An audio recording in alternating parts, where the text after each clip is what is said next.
Le Seigneur soit avec vous et avec votre esprit. Passion de notre Seigneur Jésus-Christ selon saint Matthieu. On fit comparaître Jésus devant Pilate, le gouverneur qui l'interrogea. « Es-tu le roi des Juifs ?» Jésus déclara. « C'est toi-même qui le dis. » Mais, tandis que les grands prêtres et les anciens l'accusaient, il ne répondit rien. Alors, Pilate lui dit, « Tu n'entends pas tous les témoignages portés contre toi ?» Mais Jésus ne lui répondit plus un mot, si bien que le gouverneur fut très étonné. Or, à chaque fête, celui-ci avait coutume de relâcher un prisonnier, celui que la foule demandait. Il y avait alors un prisonnier bien connu, nommé Barabbas. Les foules s'étant donc rassemblées, Pilate leur dit, « Qui voulez-vous que je vous relâche, Barabbas ou Jésus appelé le Christ ?» Il savait en effet que c'était par jalousie qu'on avait livré Jésus. Tandis qu'il siégeait au tribunal, sa femme lui fit dire, « Ne te mêle pas de l'affaire de ce juste, car aujourd'hui, j'ai beaucoup souffert en songe à cause de lui. » Les grands prêtres et les anciens poussèrent les foules à réclamer Barabbas et à faire périr Jésus. Le gouverneur reprit, « Lequel des deux voulez-vous que je vous relâche ?» Ils répondirent, « Barabbas. » Pilate leur dit, « Que ferai-je donc de Jésus appelé le Christ ?» Ils répondirent tous, « Qu'il soit crucifié. » Pilate demanda, « Quel mal a-t-il donc fait ?»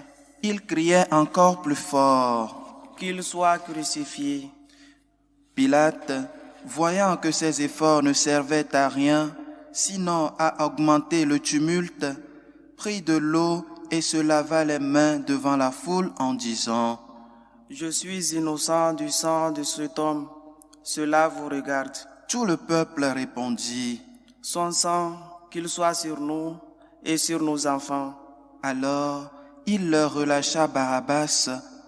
Quant à Jésus, il le fit flageller et il le livra pour qu'il soit crucifié. Alors, les soldats du gouverneur amenèrent Jésus dans la salle du prétoire et rassemblèrent autour de lui toute la garde. Ils lui enlevèrent ses vêtements et le couvrirent d'un manteau rouge. Puis, avec des épines, ils tressèrent une couronne et la posèrent sur sa tête. Ils lui mirent un roseau dans la main droite et, pour se moquer de lui, ils s'agenouillaient devant lui en disant, « Salut, roi des Juifs. » Et, après avoir craché sur lui, ils prirent le roseau et ils le frappaient à la tête. Quand ils se furent bien moqués de lui, ils lui enlevèrent le manteau, lui remirent ses vêtements et l'amenèrent pour le crucifier. En sortant, ils trouvèrent un nommé Simon, originaire de Cyrène, et ils le réquisitionnèrent pour porter la croix de Jésus. Arrivés en un lieu dit Golgotha, c'est-à-dire lieu du crâne, ils donnèrent à boire à Jésus du vin mêlé de fiel. Il en goûta, mais ne voulut pas boire. Après l'avoir crucifié, ils se partagèrent ses vêtements en tirant au sort, et il restait là, assis à le garder au-dessus de sa tête.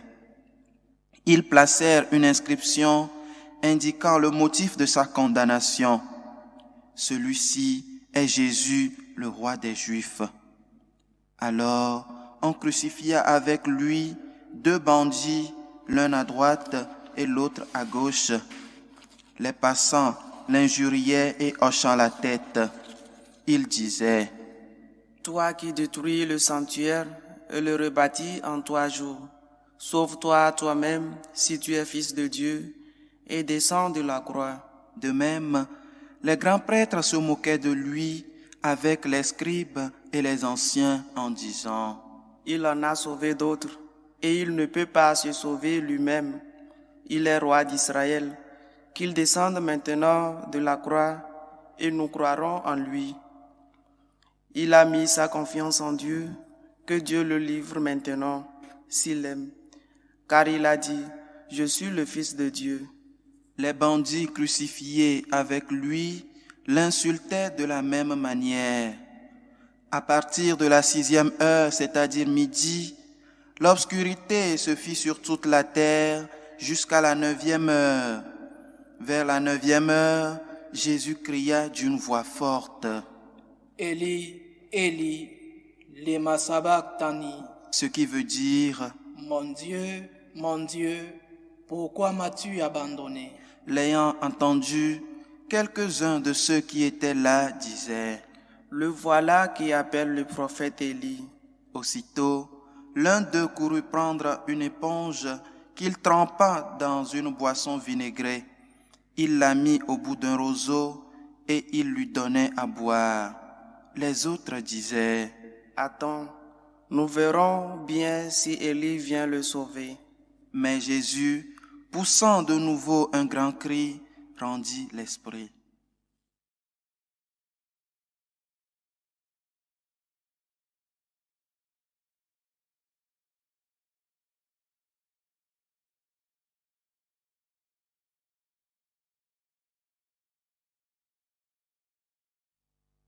Et voici que le rideau du sanctuaire se déchira en deux, depuis le haut jusqu'en bas. La terre trembla et les rochers se fendirent. Les tombeaux s'ouvrirent, les corps de nombreux saints qui étaient morts ressuscitèrent et, sortant des tombeaux après la résurrection de Jésus, ils entrèrent dans la ville sainte et se montrèrent à un grand nombre de gens. À la vue du tremblement de terre et de ces événements, le centurion et ceux qui avec lui gardaient Jésus, furent saisis d'une grande crainte et dirent, Vraiment, celui-ci était Fils de Dieu. Acclamons la parole de Dieu. Louange à toi, Seigneur Jésus.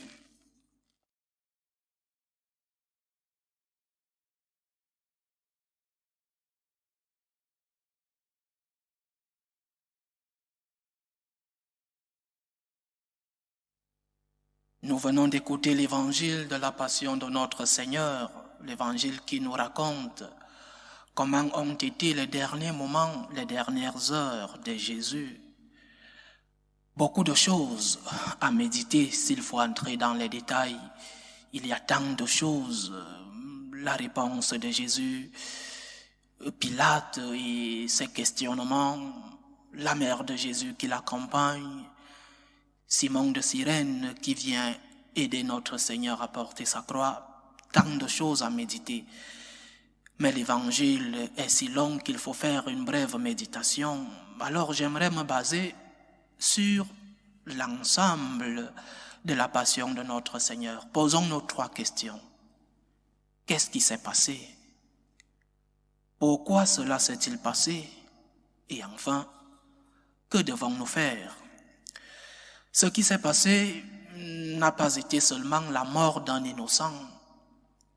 Il y a malheureusement beaucoup d'hommes innocents qui meurent chaque jour entre les mains, par exemple, des dictateurs, de ces tyrans de différents pays, communistes, dictateurs. Il y a des hommes innocents qui meurent entre leurs mains.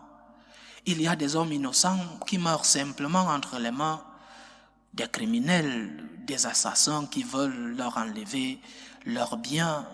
Beaucoup d'innocents meurent. Mais là, la mort de notre Seigneur est celle d'un homme innocent. Mais si ce n'était que la mort d'un innocent, on n'en parlerait plus 2000 ans après. On ne parlerait pas de christianisme. Nous ne serions pas ici en train de prier notre Seigneur Jésus-Christ, de méditer sur lui, de célébrer des Eucharisties. Si ce n'était que la mort d'un simple innocent. Ce qui s'est passé, c'est donc Ce dont il ne faut pas oublier, c'est que cet homme innocent, Jésus-Christ, cet homme innocent qui est mort, torturé, cet homme était aussi Dieu. Dieu fait homme.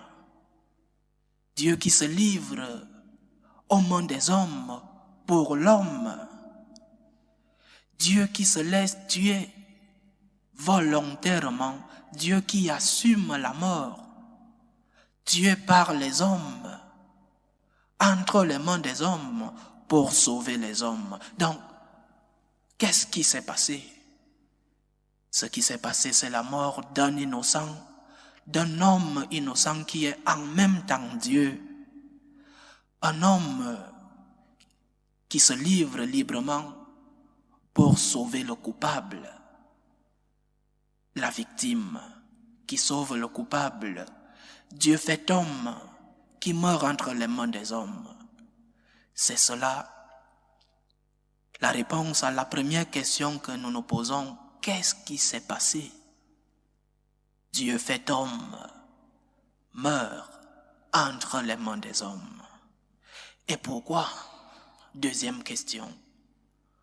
Pourquoi Dieu, qui a pris notre chair, accepte librement de se faire torturer, de se faire couronner d'épines pour sauver l'homme? Pourquoi le fait-il? Il le fait par amour pour les hommes. Il le fait parce qu'il nous a tant aimés. Il vient pour nous sauver, pour nous délivrer de nos péchés, de nos misères. Pas parce qu'il est un masochiste. Il aimait tant la douleur qu'il se laisse torturer. Le Seigneur se livre volontairement pour nous sauver, pour nous libérer de nos misères, pour nous laver de nos péchés. Et c'est cela la deuxième réponse. Le Seigneur s'est livré pour toi. Il s'est livré pour moi. Il s'est livré pour tes péchés, pour les miens, pour les péchés de l'homme, pour les péchés de l'humanité. Et quand nous nous rendons compte en profondeur ce que cela signifie, que le Tout-Puissant, le Créateur de tout l'univers, le Créateur de toutes les galaxies, le Créateur de tout ce que nous pouvons voir et ce que nous ne pouvons pas voir, quand nous nous rendons compte que le Créateur de tout cela se fait homme pour sauver l'homme, si cela est déjà un motif d'admiration, c'est encore plus si nous nous rendons compte que ce Créateur qui s'est fait homme meurt entre les mains des hommes pour sauver l'homme, et il meurt en demandant pardon. Il meurt en pardonnant. Il meurt en promettant la vie.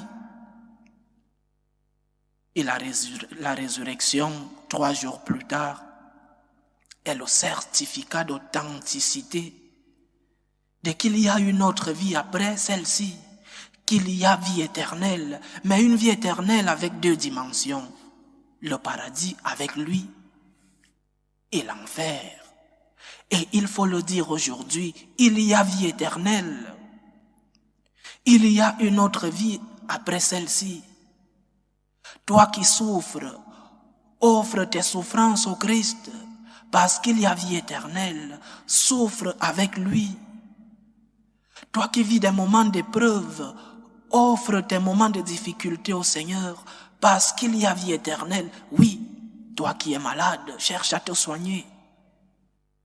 Et si tu ne te soignes pas, ne perds pas l'espérance. Il y a vie éternelle. Vis ta souffrance avec notre Seigneur. Offre-lui les difficultés de ta vie. Porte ta croix quotidienne. Suis-le avec ta croix.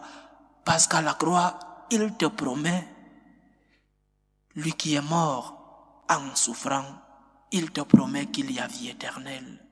Il te promet que si tu portes ta croix avec lui, tu seras avec lui. Si tu meurs avec lui, tu régneras avec lui. Sa promesse de la résurrection est certifiée par sa propre résurrection. Il y a vie éternelle parce que le Seigneur nous l'a dit et pas seulement parce que lui-même est ressuscité. Alors, que devons-nous faire? Merci Seigneur. Merci pour ton incarnation. Merci pour avoir pris notre chair. Merci pour nous avoir enseigné. Merci pour avoir épousé notre nature humaine. Mais plus encore, merci d'avoir souffert pour nous. Merci de t'avoir laissé crucifié pour nous. Merci d'être mort pour nos péchés, pour nos misères. Merci de nous avoir libérés de cette esclavitude dont nous a mis le diable. Merci Seigneur. Merci pour ta résurrection qui m'ouvre les portes du ciel. Merci pour cette promesse. Mais pardonne-moi pour mes péchés. Pardonne-moi pour mes misères. C'est le moment, en ce temps de carême, la semaine sainte commence. C'est le moment d'aller nous faire libérer dans le sacrement de la pénitence. C'est le moment d'aller demander pardon pour tous nos péchés. N'attendons pas le dernier moment. Il est temps d'aller lui demander pardon. Troisième chose à faire. Offrons nos souffrances au Seigneur. Portons nos croix quotidiennes avec lui. Disons-lui, Seigneur, pour toi je vais porter ma croix. Par gratitude pour ce que tu as fait pour moi, je vais porter mes croix quotidiennes parce que tu as porté la tienne. Ne fuyons pas nos différentes croix. Ne rejetons pas nos souffrances. Parce que quand nous rejetons la souffrance, par exemple, avortement. Quand nous rejetons les souffrances, par exemple, euthanasie. Quand nous rejetons les souffrances de l'éducation de nos enfants, qu'est-ce que nous faisons? Seigneur, avec toi, pour toi, quand nous levons pendant l'Eucharistie notre Seigneur, nous disons, par lui, par toi Seigneur, je vais porter ma croix, avec toi Seigneur, mais aussi en toi, aide-moi Seigneur. Attamons notre semaine sainte avec ces 3 points. Merci Seigneur, pardonne-moi pour mes misères et je m'offre à toi. Avec toi, je vais porter mes différentes croix quotidiennes. Loué soit Jésus-Christ. À jamais.